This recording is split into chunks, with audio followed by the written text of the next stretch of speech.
जय Jagannath. Welcome back in my channel guys. तो आज है जगन्नाथ स्नान यात्रा। तो सबसे पहले हम जगन्नाथ स्नान यात्रा के बारे में कुछ प्रभु जी से जानेंगे और फिर हम उनके दर्शन करने चलेंगे इस्कॉन द्वारका। और वीडियो को स्किप मत करिएगा, नहीं तो आपको आनंद नहीं आएगा। बोलो राधे राधे। भगवान का मॉर्निंग में अभिषेक हुआ तो भगवान को रत्न बेदी से अंदर जो गर्भगृह है वहां से निकाल के भगवान को स्नान बेदी पे लेके आते हैं। जगन्नाथपुरी की बात बता रहा हूँ, मैंने भी ऑनलाइन दर्शन किए भगवान के। बहुत बड़े भगवान है, बहुत बड़े, मतलब 2-3 हाइट मेरे मिला लोगे तब जाके शायद हाइट कवर होगा। जगन्नाथ जी इतने बड़े हैं, इतनी बड़ी बड़ी आंखें, और वहां पे उनका अभिषेक हो रहा था।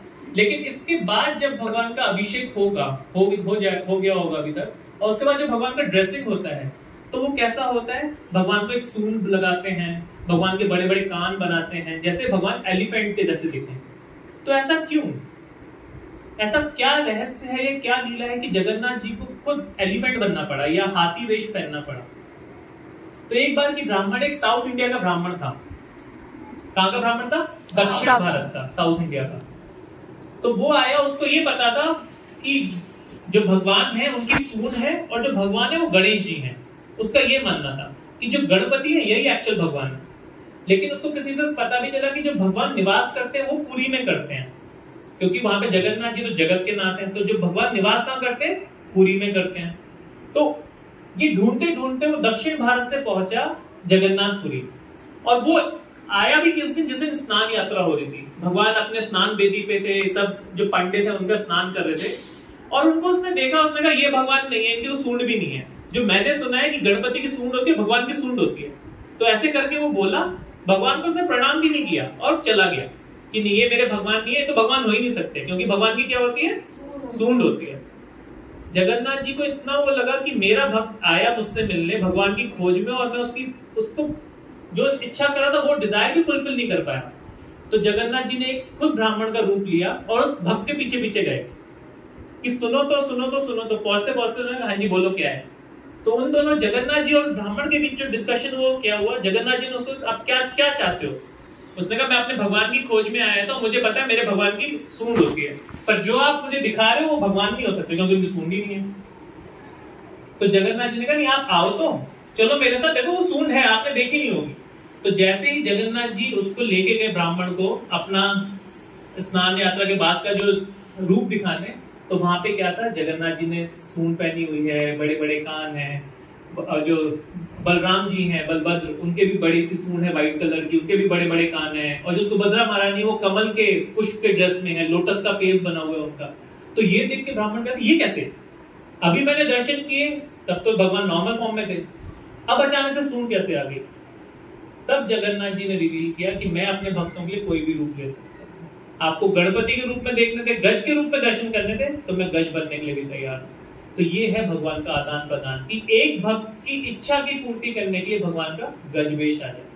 तो इस तरीके से आज भी वो गजवेश चला आ रहा है। तो अभी अगर मंदिर में हम समय से पहुंच जाएंगे तो हमें वो गजवेश देखने को मिलेगा। नहीं तो अभिषेक के बाद तो फिर से वो ऐसा ड्रेसअप कर देते हैं जगन्नाथ जी को। लेकिन अभी तक जगन्नाथपुरी में और इस्कॉन के सारे मंदिरों में सुबह से भगवान का गजवेश के रूप में दर्शन होगा कि भगवान ने एलिफेंट का रूप लिया हुआ है, पूरा सूंड है, बड़े बड़े कान हैं, सुभद्रा माता ने लोटस के ड्रेस में होंगे। तो वेरी वंडरफुल दर्शन, वेरी वंडरफुल दर्शन। अब जैसे जगन्नाथ जी का स्नान यात्रा हो जाएगा, इसके बाद फिर क्या होगा? जगन्नाथ जी बीमार पड़ जाएंगे, क्योंकि 108 मटकों का ठंडा ठंडा जल जब जगन्नाथ जी के ऊपर पड़ेगा तो ऐसा मानना है कि जगन्नाथ जी को बहुत तेज बुखार आ जाएगा और जगन्नाथ जी का जो मंदिर का कपाट है वो बंद हो जाएगा। कितने डेज के लिए? 14 डेज। 15 डे को तो रथ यात्रा नहीं, 2 हफ्तों के लिए जगन्नाथ जी का को बुखार आ जाएगा, और भगवान जी को मेडिसिन जाएंगी, हर्ब्स जाएंगे, औषधियां जाएंगी, जिससे भगवान जी जगन्नाथ जी अपना हेल्थ सुधार सके, इंप्रूव कर सके। और उसके बाद जब जगन्नाथ जी के कपाट खोलेंगे तो फिर एक भव्य रथ यात्रा का आयोजन होगा, जिसको हम क्या कहते हैं? जगन्नाथ रथ यात्रा। और लाखों, करोड़ों, सैकड़ों, अरबों की भक्त वहां इकट्ठे होते हैं जगन्नाथ जी का रथ खींचने के लिए। ऐसा कहा जाता है कि ब्रिटिश काल में भी ये रथ यात्रा होती थी। जब ब्रिटिशों का शासन था ना भारत के ऊपर, तब भी वो रथ यात्रा होती थी। और ब्रिटिश को कैसा लगता था कि हाँ कोई है, चैरिट फेस्टिवल होगा, रथ खींचने का कोई है इनका, हम भी देखने चलते हैं। तो जब उन्होंने अनुभव किया कि लाखों करोड़ों की संख्या में भक्त इकट्ठे हैं, तो वो ताज्जुब में रह गए कि ये क्या हो रहा है। इतनी भीड़ सड़कों पे, इतनी भीड़ छतों पे, इतनी भीड़ मार्केट में, पैर रखने की जगह नहीं है। तो ये देखते हुए ब्रिटिश सरकार ने क्या किया, अपने इंग्लिश ऑक्सफोर्ड डिक्शनरी में एक जगन्नाथ जी का नाम दे दिया, जिसको उन्होंने क्या कहा, जैगरनॉट। अगर इसका अभी भी आप ऑक्सफोर्ड डिक्शनरी खोल के देखेंगे ना, तो उसमें दिखेगा, मतलब ये मैंने टेस्ट किया था खुद से। सुनने में अनबिलीव सा लगता है ना कि कैसे जगन्नाथ जी का नाम डिक्शनरी में हो सकता है, पर अगर आप देखोगे ना तो JUGGERNOTH करके कुछ लिखा हुआ है जगरनॉट के नाम से। उसमें क्या होगा, a big festival of cards ऐसे करके दिया हुआ। तो ये है जगन्नाथ जी की मानता कि उन्होंने अपना नाम ऑक्सफोर्ड डिक्शनरी, ब्रिटिश वाली डिक्शनरी में भी एंटर करा लिया। अब जब हम जगन्नाथ जी का रथ खींचते हैं तो जगन्नाथ जी पीछे होते हैं आगे होते हैं? पीछे होते हैं, है ना। हम आगे आगे से रथ खींचते जाते हैं, जगन्नाथ जी पीछे पीछे आते हैं। ऐसा क्यों होता है? जगन्नाथ जी को हम पीछे से रथ से पीछे क्यों नहीं धक्का देते? आगे ना खींचेंगे, हाथ खड़े करके बताएंगे किसको पता है कि जगन्नाथ जी के रथ को हम पीछे से धक्का क्यों नहीं देते? गाड़ी खराब हो जाए तो क्या करते हैं, आगे से खींचते हैं, पीछे से धक्का देते हैं, पीछे से धक्का देते हैं। तो जगन्नाथ जी के रथ को हम आगे से क्यों खींचते हैं?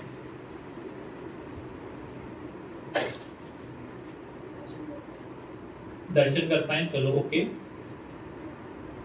इसमें स्वयं जगन्नाथ जी का ये अरेंजमेंट, क्योंकि जगन्नाथ जी का भी ये मानना है कि भक्तों की जो धूल उड़ेगी उससे वो भी पवित्र हो जाएंगे।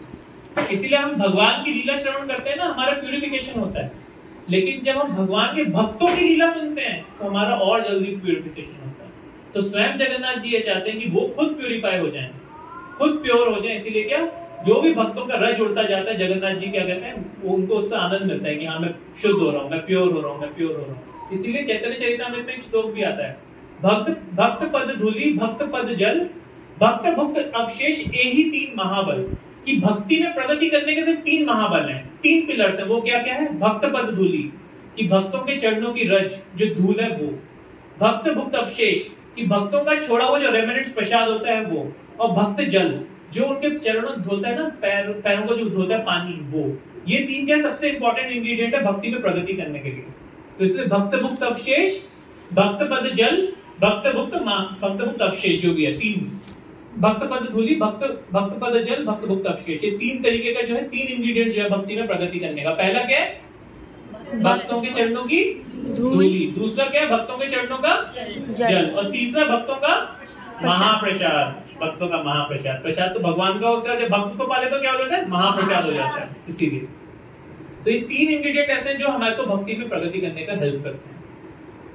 अब ऐसा क्या है जगन्नाथ जी में जो जगन्नाथ जी अपना 1-on-1 रिलेशनशिप बना लेते हैं सबसे।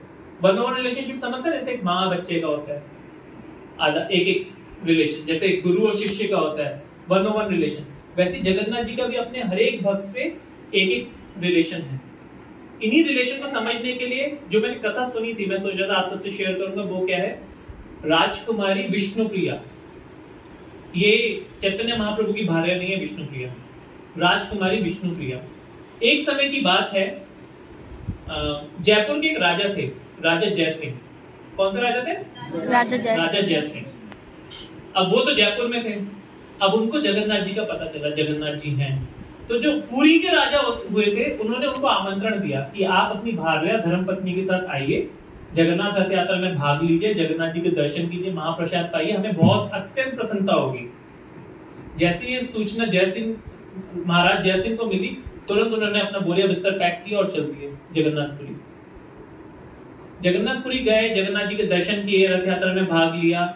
जो रानी थी जयसिंह की, जो धर्मपत्नी थी, वो जगन्नाथ से बहुत प्रभावित हुई, बहुत ज्यादा, कि इतना विशाल स्वरूप, इतना विशाल काया, इतने भक्त, उनके भगवान के भक्त इतने सारे हैं, बहुत खुश हुई देख के।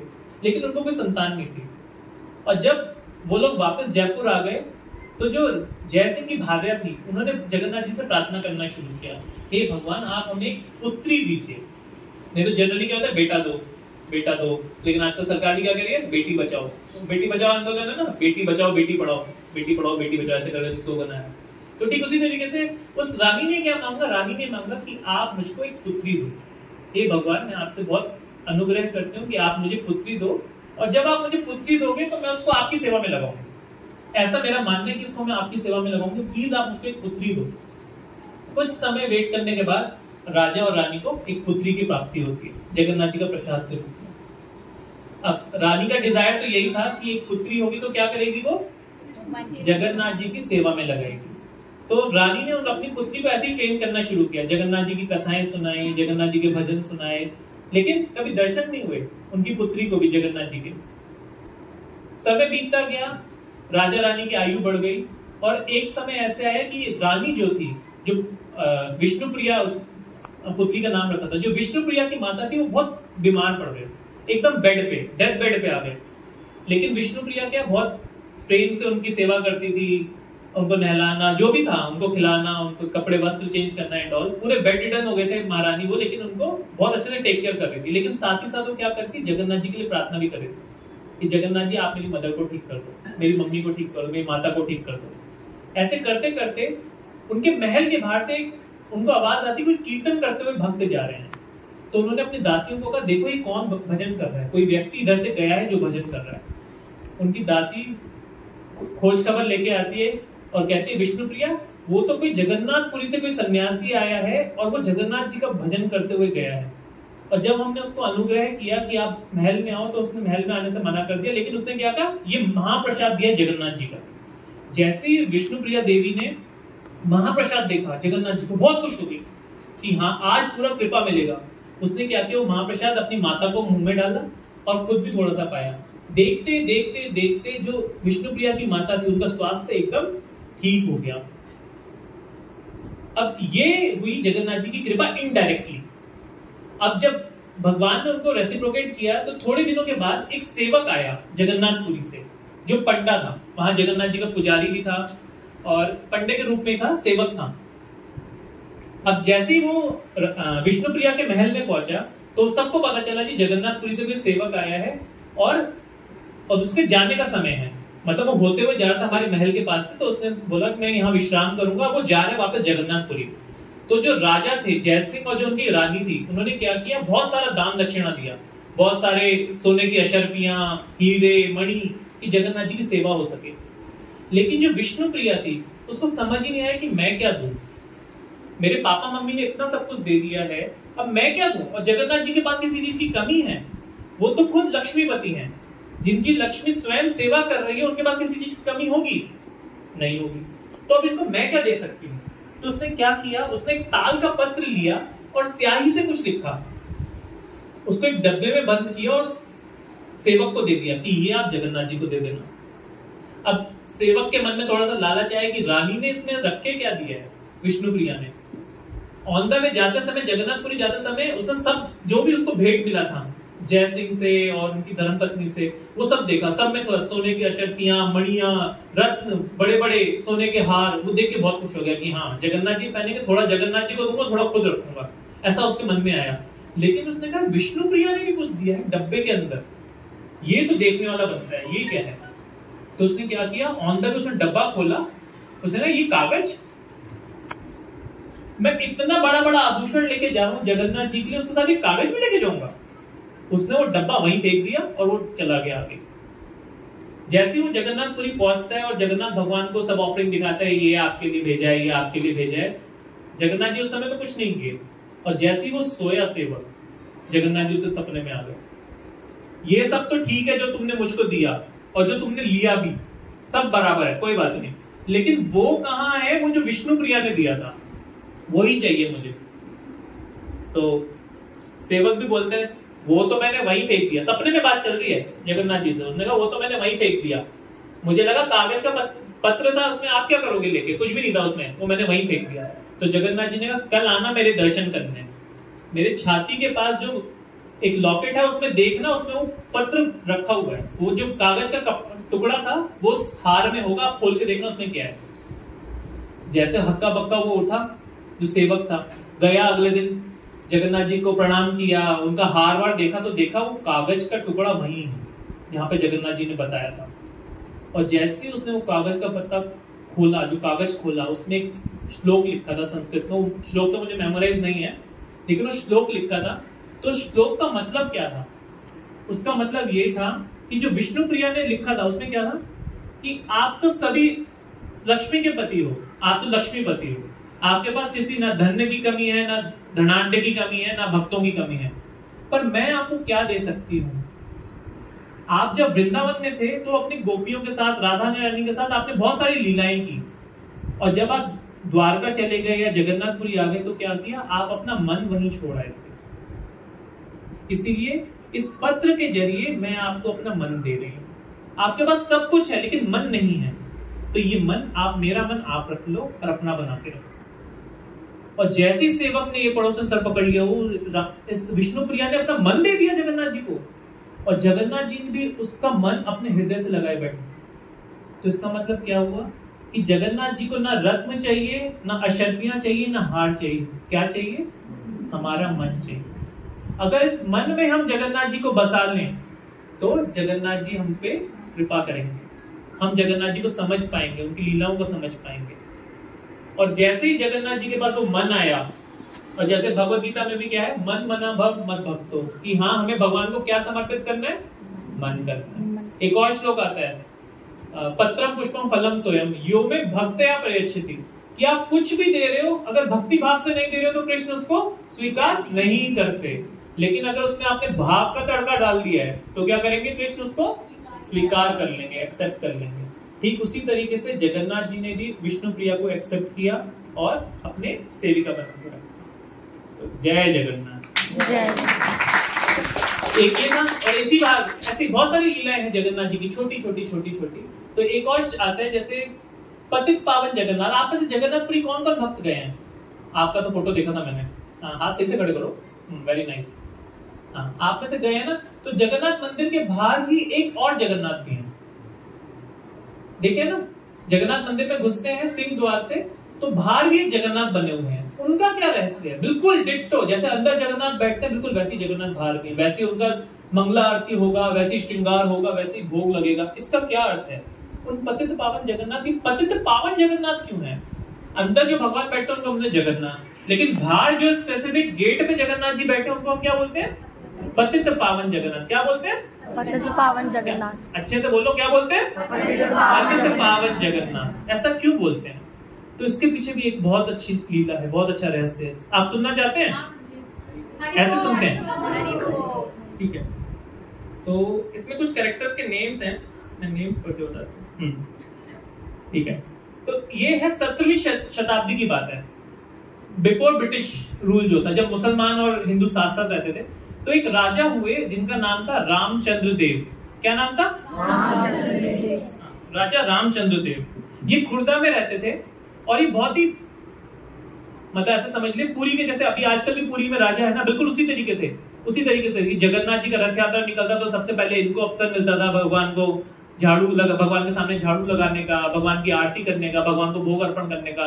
जो भी महाप्रसाद भगवान का बनता था सबसे पहले राजा के पास आता था। ऐसा इनको सौभाग्य प्राप्त था, और इनकी प्रजा भी इनके साथ बहुत खुश थी। इनका क्या नाम था? रामचंद्र देव। लेकिन वहां पे एक मुस्लिम राजा भी था, जिसके अंडर ये पुरी का जो टेम्पल था ये आता था, और उसका क्या नाम था? उसका नाम था उसका नाम था ताकी खान। क्या नाम था? ताकी खान। तो इस ताकी खान ने क्या किया, इसने एक दिन राजा को भेंट किया, रामचंद्र देव को। इसने क्या था, उसको बंदी बना लिया, उसको तंग करने लगा। इसने कहा कि मैं ये आपका जगन्नाथपुरी का जो पुरी का मंदिर है तोड़ दूंगा, और मैं जगन्नाथ जी को यहां से हटा दूंगा अगर आप मेरी बहन से शादी नहीं करोगे। तो इसने कहा कि मैं तो हिंदू हूं, ब्राह्मण हूं, राजा हूं, मैं ये कैसे कर सकता हूं? तो उसने कहा नहीं, आपको मेरी बहन से शादी करनी पड़ेगी, नहीं तो मैं क्या करूंगा, यहाँ का कर भी बहुत बढ़ा दूंगा, जो टैक्स लगता है जगन्नाथपुरी आने का वो भी, और मैं सब ब्राह्मणों को तंग करूंगा, मंदिर को तोड़ूंगा। तो सब भक्तों की रक्षा करने के लिए, मंदिर की सुरक्षा करने के लिए, जगन्नाथ भगवान की सुरक्षा करने के लिए जो रामचंद्र देव थे उन्होंने क्या किया, वो एग्री कर गए, ठीक है मैं आपकी बहन से शादी करने के लिए, विवाह करने के लिए तैयार हूं। और उनकी बहन का नाम था रजिया खान। तो जब उनके विवाह हुआ रजिया से, तो क्या हुआ, अब सामान्यतः ऐसे देखते हैं कि अगर किसी स्त्री से किसी पुरुष की शादी हुई है, दोनों की स्त्री पुरुष की शादी हुई, तो क्या स्त्री क्या है, पुरुष का जो वर है वो स्वीकार करती है, वही वर्ण स्वीकार करेगी, वही धर्म स्वीकार करेगी। लेकिन उधर उल्टा हुआ, जैसे ही रजिया से शादी हुई रामचंद्र देव की, रामचंद्र देव मुसलमान बन गए। उनको पुश किया, फोर्स किया गया कि नहीं, ताकी खान ने क्या बोला, नहीं आपको मुसलमान बनना है। और उनका जो मुसलमान बन के नाम पड़ा वो पड़ा हाफिज कादर खान। हाफिज खादर खान ऐसे करके उनका नाम पड़ा। लेकिन अब जैसे वहां के ब्राह्मणों को ये बात पता चली कि जो हमारे रामचंद्र देव थे वो मुसलमान बन गए हैं, उन्होंने कोई मुस्लिम रानी स्वीकार कर ली है, तो उनका सबने परित्याग कर दिया। उनको सच नहीं पता था कि उन्होंने उन्हीं की रक्षा के लिए, जगन्नाथपुरी का मंदिर बचाने के लिए, जगन्नाथ जी की सेवा करने के लिए सब किया है। उनको ये सब नहीं पता था, लेकिन उनको ये पता था ये मुसलमान बन गए और मंदिर में मुसलमानों का प्रवेश वर्जित है, तो ये रामचंद्र देव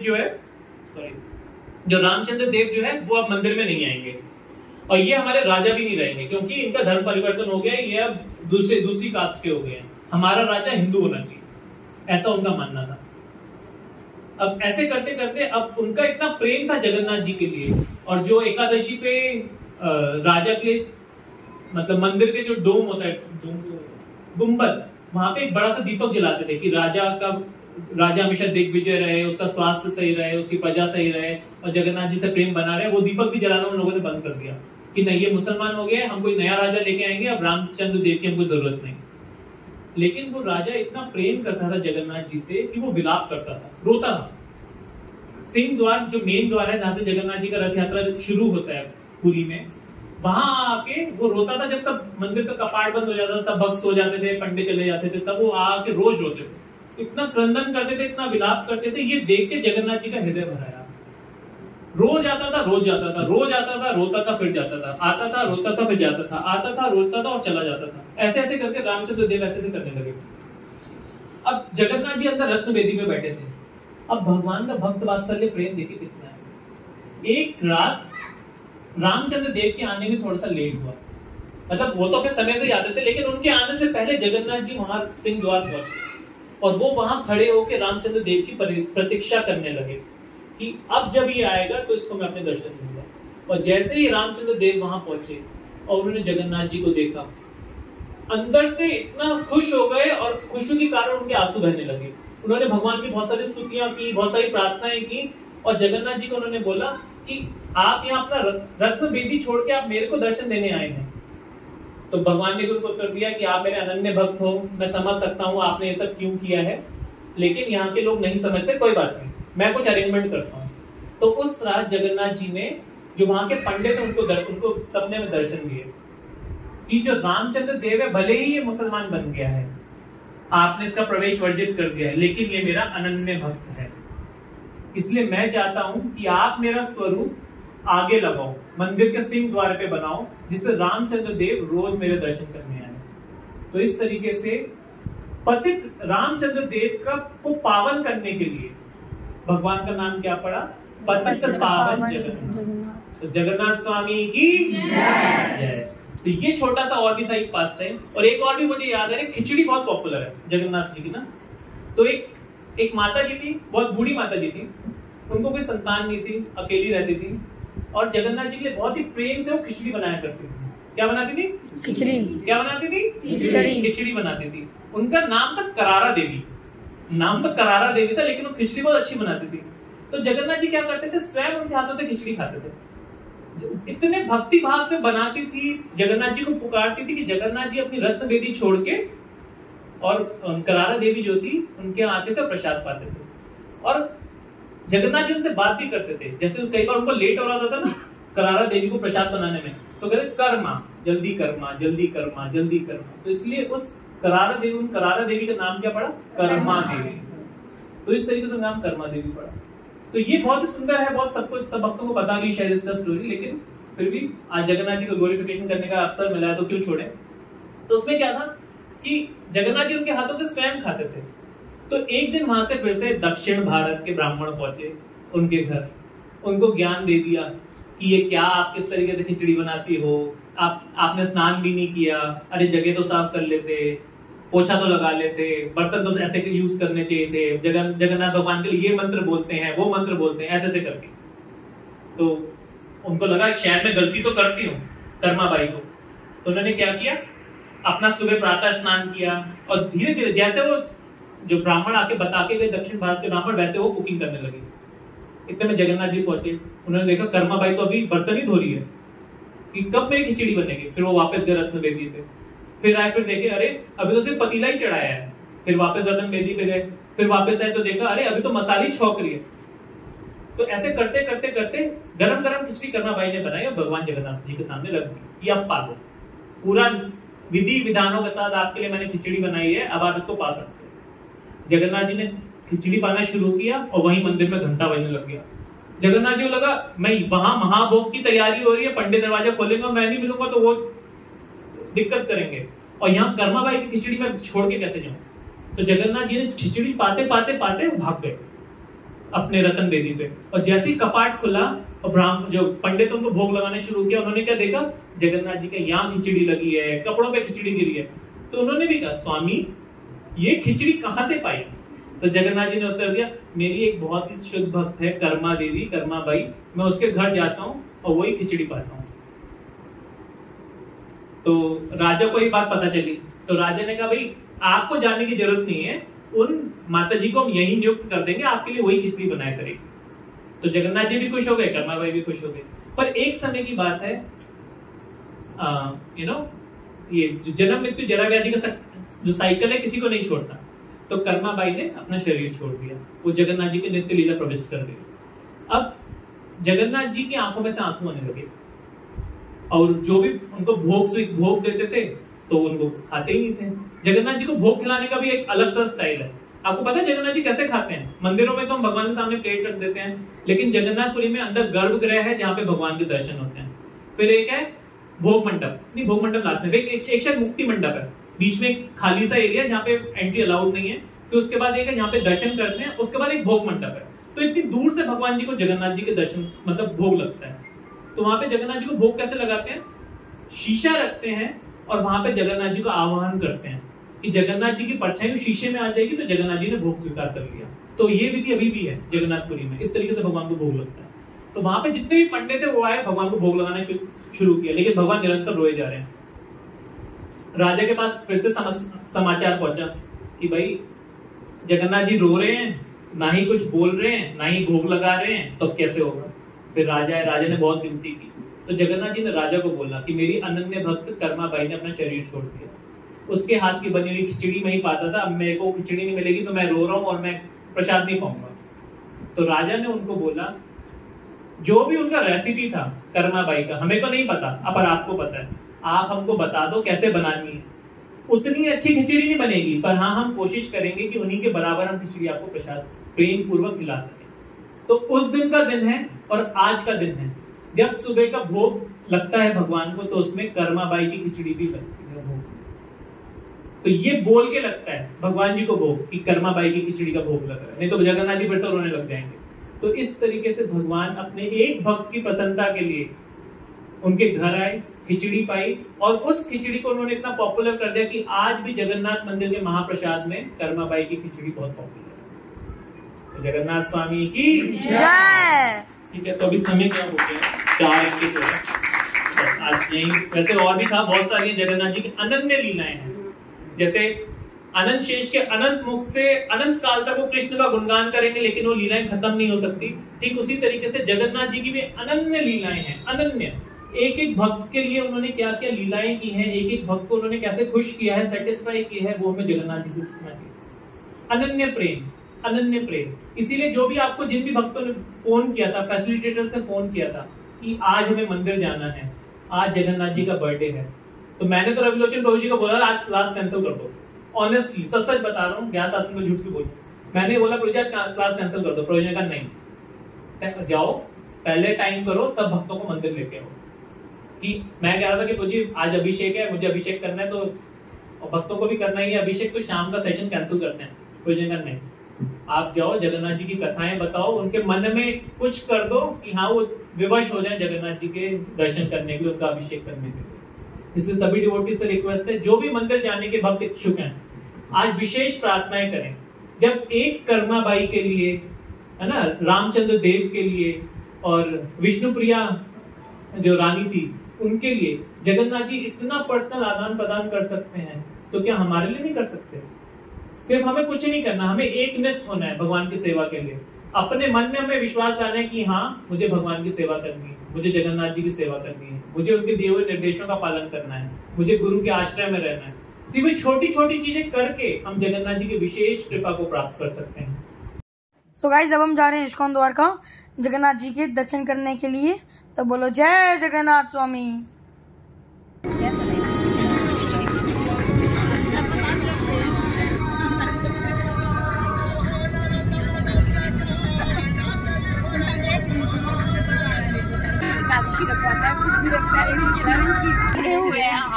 तो खुद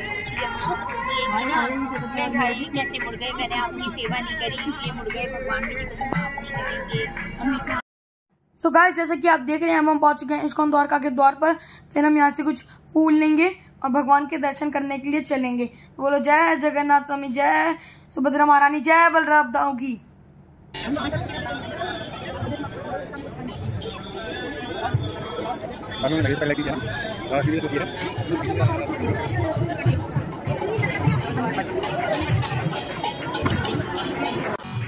तो गाइस, जैसा कि आप देख रहे हैं भगवान के दर्शन के लिए कितने लोग आए हैं, यहाँ पे कितनी भीड़ है और इस भीड़ में भी आनंद आ रहा है कीर्तन का।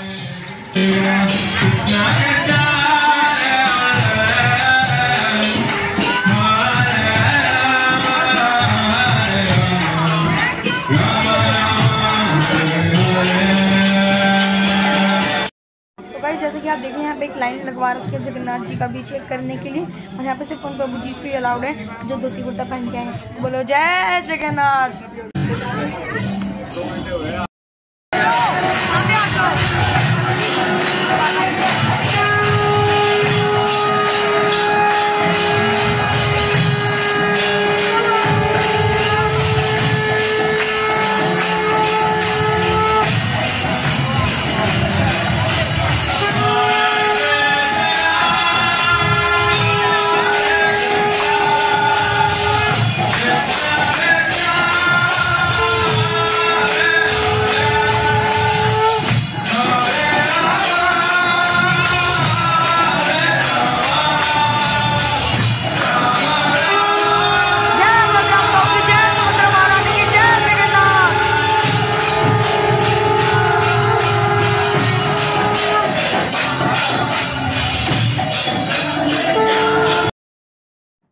तो जैसे कि गाइस आप देख रहे हैं हम आ चुके हैं यहाँ पे प्रसाद पाने के लिए।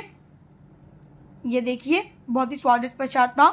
फिर हमने प्रसाद पाया और आगे निकल गए जगन्नाथ जी के एलिफेंट फेस में दर्शन करने के लिए। तभी हम यहाँ से इस्कॉन के अंदर पीछे से एंटर करेंगे और ये देखिए अभी होंगे दर्शन। गाइस, दर्शन बहुत कम हो पाए क्योंकि बहुत ज्यादा भीड़ थी और इतना ही टाइम मिला मेरे को रिकॉर्डिंग करने का। और अब हम जा रहे हैं घर। तो बोलो जय जगन्नाथ स्वामी की, जय सुभद्रा महारानी की, जय बलराम दाऊ की। राधे राधे।